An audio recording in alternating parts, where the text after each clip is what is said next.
The Fault in Our Stars by John Green. Chapter 23. A couple days later, I got up around noon and drove over to Isaac's house. He answered the door himself. "My mom took Graham to a movie," he said. "We should go do something," I said. "Can the something be play blind guy video games while sitting on the couch?" Yeah, that's just the kind of something I had in mind.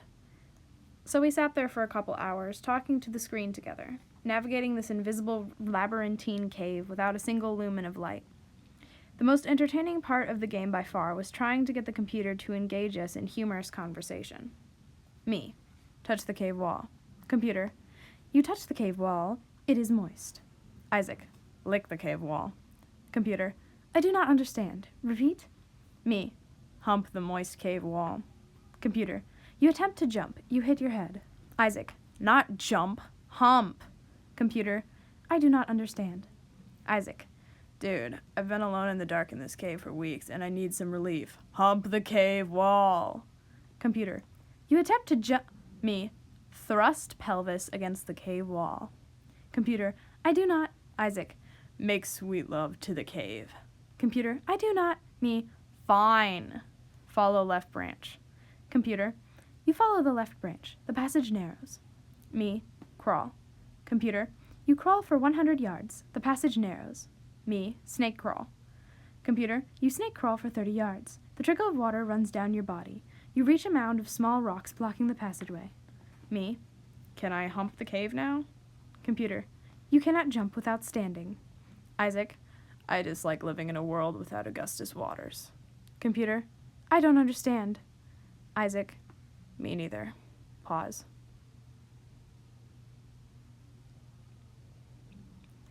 He dropped the remote onto the couch between us and asked, "Do you know if it hurt or whatever?" He was really fighting for breath, I guess. I said.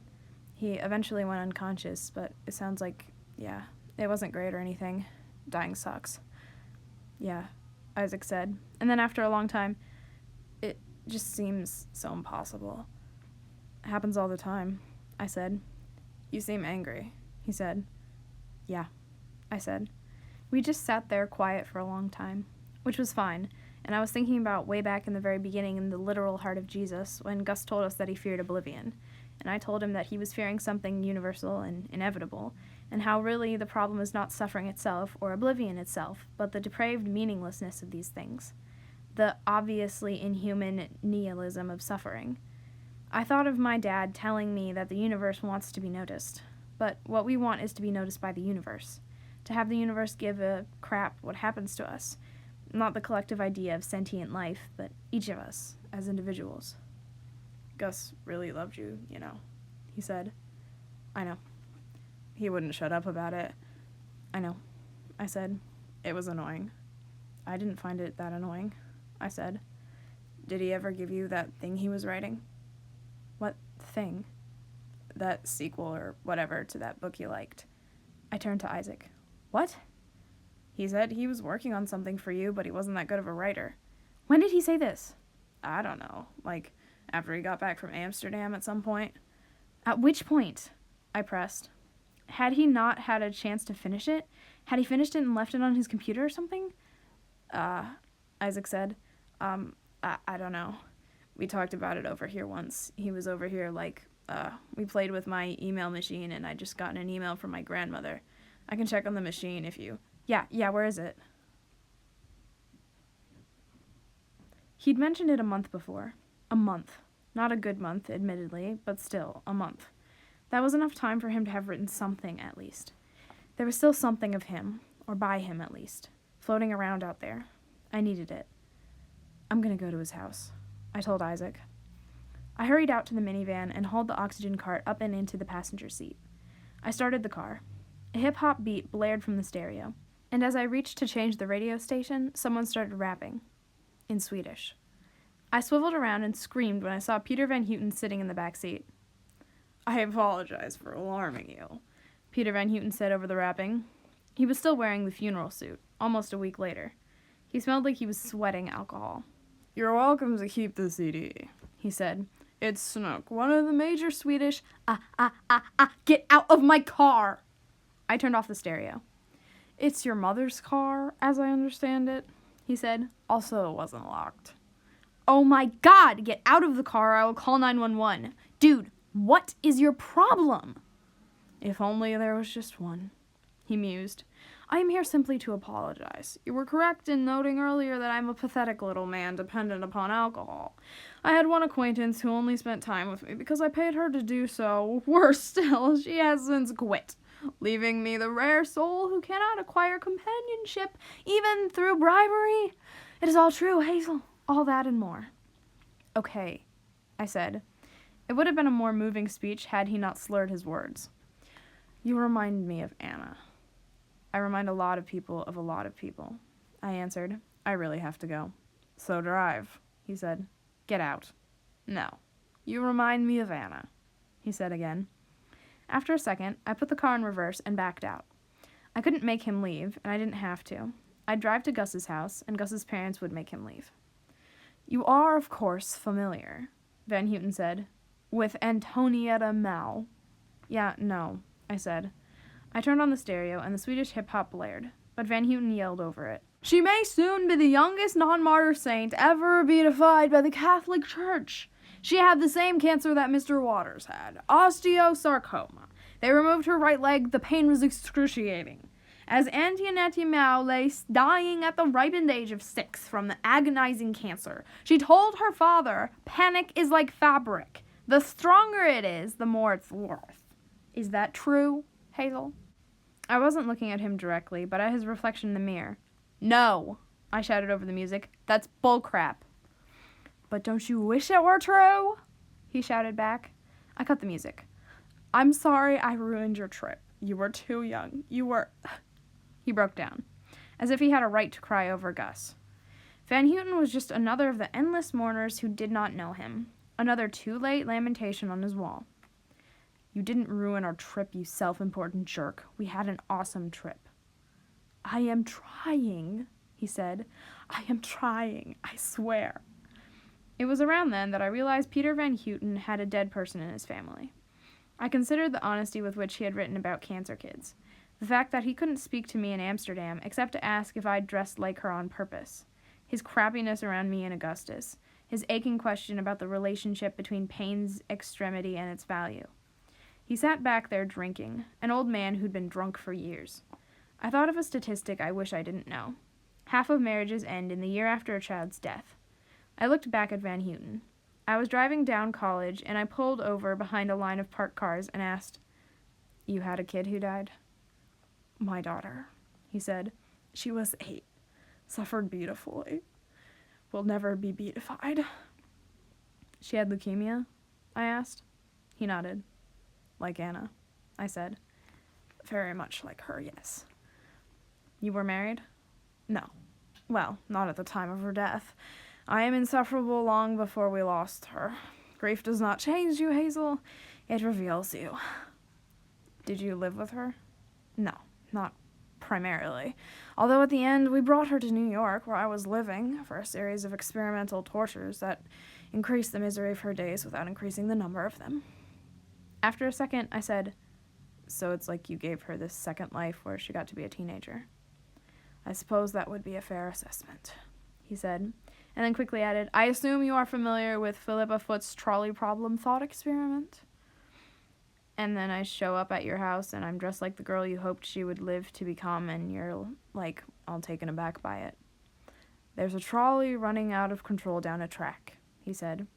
I don't care about your stupid thought experiment, I said. It's Philippa Foot's, actually.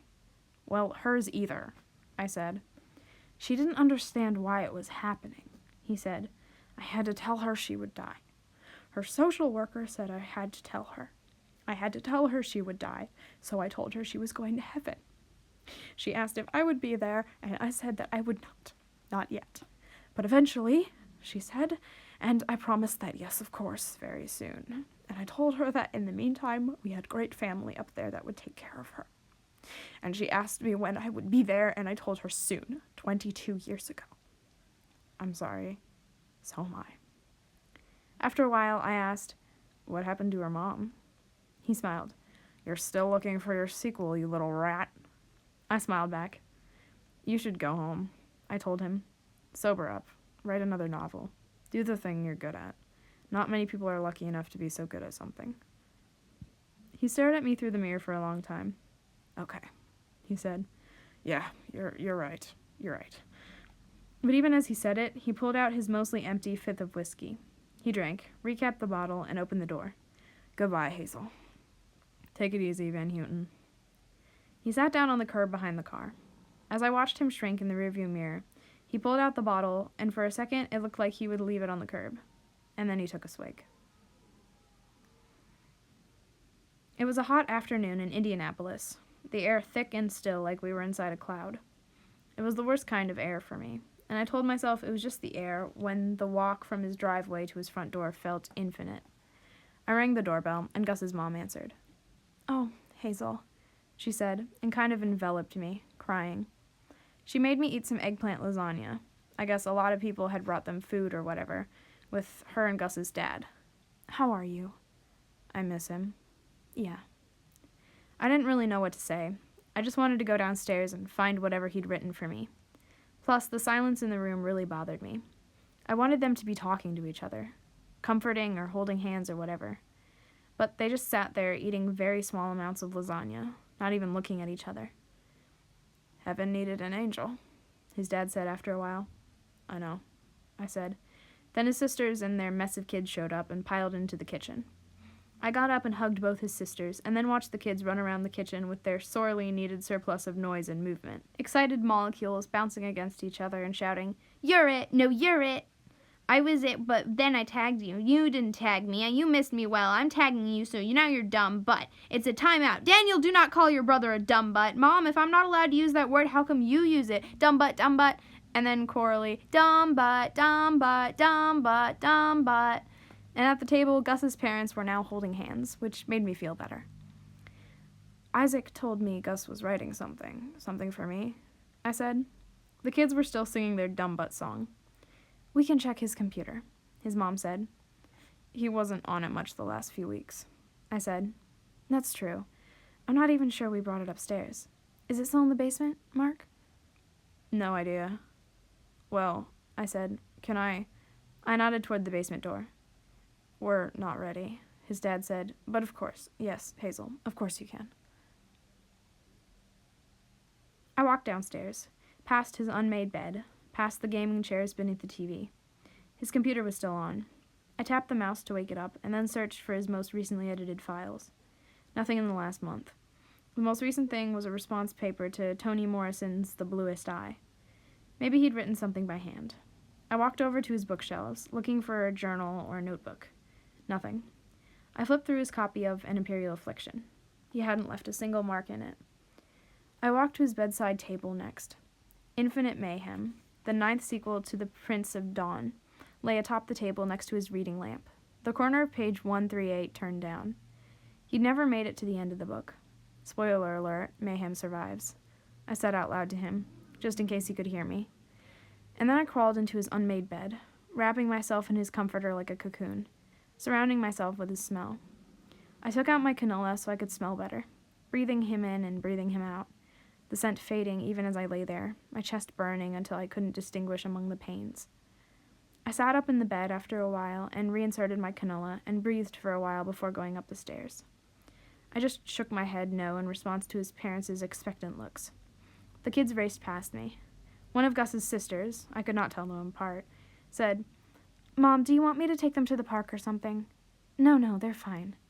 Is there anywhere he might have put a notebook? Like by his hospital bed or something? The bed was already gone, reclaimed by hospice. Hazel, his dad said, you were there every day with us. He wasn't alone much, sweetie. He wouldn't have had time to write anything. I know I want that too. But the messages he leaves us now are coming from above, Hazel. He pointed toward the ceiling, as if Gus were hovering just above the house. Maybe he was. I don't know. I didn't feel his presence, though. Yeah, I said. I promised to visit them again in a few days. I never quite caught his scent again.